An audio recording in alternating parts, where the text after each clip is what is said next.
अलीकडे गेल्या वर्षभराच्या काळात असे अनेक गुन्हे घडतात की ज्याच्यात पोलिसांचा धाक राहिलेला.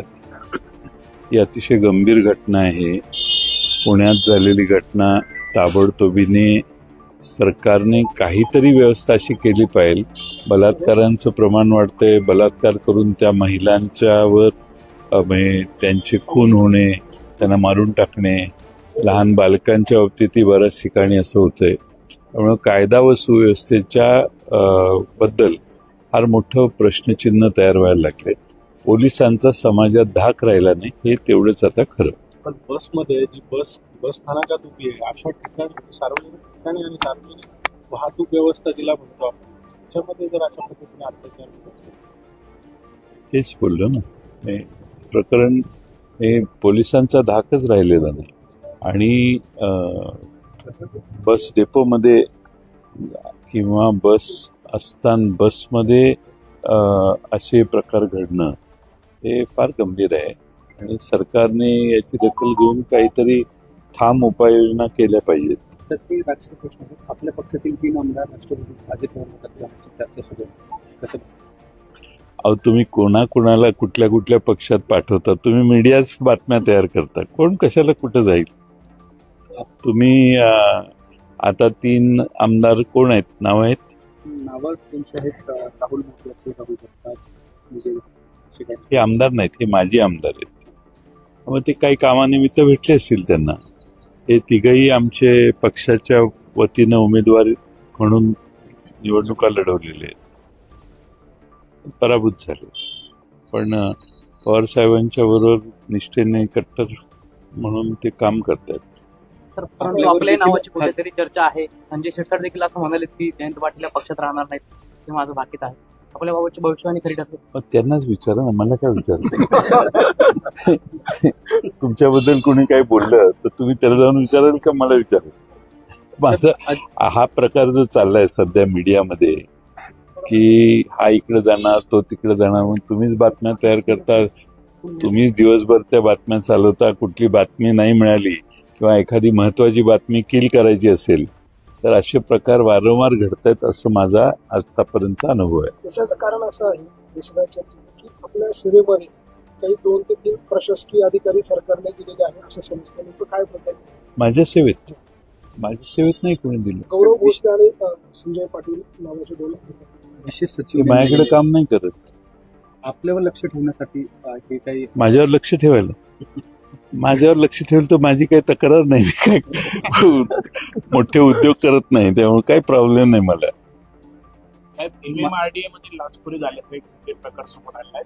फ्रान्समधील एका कंपनीने MMRDA अधिकारी आर्थिक लाभ मागत असल्याचा आरोप केलेला आहे आणि तपासासाठी थेट सरकारला देखील पत्र आले. एकनाथ शिंदे यावर चौकशीचे कोणी दिलेत आदेश? एकनाथ शिंदे असं आहे की तुम्हाला आश्चर्य वाटलं असेल पण ते सर्रास चालू आहे सगळीकडे. आणि परदेशी कंपन्यांना आपण एखादी गोष्ट, काही अधिकारी जर लाच मागत असतील किंवा काही वेगळ्या अपेक्षा करत असतील तर जगाच्या पाठीवरून महाराष्ट्रात येणारी गुंतवणूक इकडे येण्यापेक्षा दुसऱ्या राज्याकडे वळते. आणि अलीकडच्या काळामध्ये महाराष्ट्रातली ब्युरोक्रेसी, विशेषतः उद्योग आणण्यासाठी ज्यांच्यावर जबाबदारी आहे, त्यांना असं वाटतं की आपली मोनोपॉली आहे. त्यामुळे शेजारची राज्य गुजरात राज्यात जावा किंवा आंध्र प्रदेशमध्ये जावा, कर्नाटकमध्ये जावा, तिथं ज्या पद्धतीनं गुंतवणूकदारांना सर्व सपोर्ट मिळतो तसा सपोर्ट मिळत नाही, अशी महाराष्ट्रात आलेल्या गुंतवणूकदारांची बऱ्यापैकी तक्रार असते. आपण कुठल्याही MIDC जावा, इथं नवी गुंतवणूक करणाऱ्या माणसाला काही प्रश्न विचारा, तुमच्या हे लक्षात येईल की 100% पूर्ण सहकार्य, रेड कार्पेट घालून त्याचं स्वागत हे फक्त महाराष्ट्रातले प्रमुख लोक भाषणात सांगतात. पण खाली ज्यावेळी त्यांना ब्युरोक्रेसीच्या ताब्यात दिलं जातं त्यावेळी त्यांना बरेच अडथळे दूर करावे लागतात. बहुमताचं सरकार आहे, मात्र अद्यापही नाशिक आणि रायगडच्या पालकमंत्री पदाचा तिढा सुटत नाही. कुंभमेळा 2 वर्षावर डीपीडीसीचे बैठक होत नाही, कामं सगळी वळलेली आहेत पालकमंत्र्यांना. 36 दिवस स्थगिती 36 दिवस झाली स्थगिती पालकमंत्री. तर ते पालकमंत्री काम करतायत का नाही करत? आणि येतात का? येतात पालकमंत्री येतच नाही. नाशिक आणि रायगडला पालकमंत्रीच नाही, जाहीर स्थगिती नाही.